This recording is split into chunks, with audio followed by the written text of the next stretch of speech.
Ok, nous sommes toujours mardi 11 mars 2014, il est 19h15 et je lis le chapitre 12 du livre des Nombres en sachant que le chapitre 10 a été lu en premier mais qu'il n'a pas pu être conservé, que je le lirai plus tard. Chapitre 12 donc. Marie et Aaron parlèrent contre Moïse au sujet de la femme éthiopienne qu'ils avaient prise, car ils avaient pris une femme éthiopienne. Ils dirent: est-ce seulement par Moïse que l'Éternel parle? N'est-ce pas aussi par nous qu'il parle? Et l'Éternel répondit. Et l'Éternel l'entendit. Or, Moïse était un homme fort patient, plus qu'aucun homme sur la face de la terre. Soudain, l'Éternel dit à Moïse, à Aaron et à Marie: allez, vous trois, à la tente d'assignation. Et ils y allèrent tous les trois. L'Éternel descendit dans la colonne de nuée, et il se tint à l'entrée de la tente. Il appela Aaron et Marie, qui s'avancèrent tous les deux. Et il dit: écoutez bien mes paroles. Lorsqu'il y aura parmi vous un prophète, c'est dans une vision que moi, l'Éternel, je me révélerai à lui. C'est dans un songe que je lui parlerai. Il n'en est pas ainsi de mon serviteur Moïse.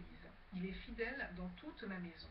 Je lui parle bouche à bouche, je me révèle à lui sans énigme. Et il voit une représentation de l'Éternel. Pourquoi donc n'avez-vous pas craint de parler contre mon serviteur, contre Moïse? La colère de l'Éternel s'enflamma contre eux, et il s'en alla. La nuée se retira de dessus la tente, et voici Marie était frappée d'une lèpre blanche comme la neige. Aaron se tourna vers Marie, et voici, elle avait la lèpre.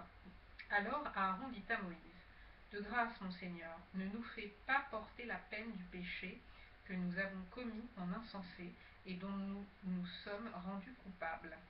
Oh, qu'elle ne soit pas comme l'enfant mort-né dont la chair est à moitié consumée quand il sort du sein de sa mère. Moïse cria à l'Éternel en disant: ô Dieu, je te prie, guéris-la. Et l'Éternel dit à Moïse: si son père lui avait craché au visage, ne serait-elle pas pendant 7 jours un objet de honte? Qu'elle soit enfermée 7 jours hors du camp, après quoi elle y sera reçue. Marie fut enfermée 7 jours hors du camp, et le peuple ne partit point jusqu'à ce que Marie y fût rentrée. Après cela, le peuple partit de Hatséroth, et il campa dans le désert de Paran.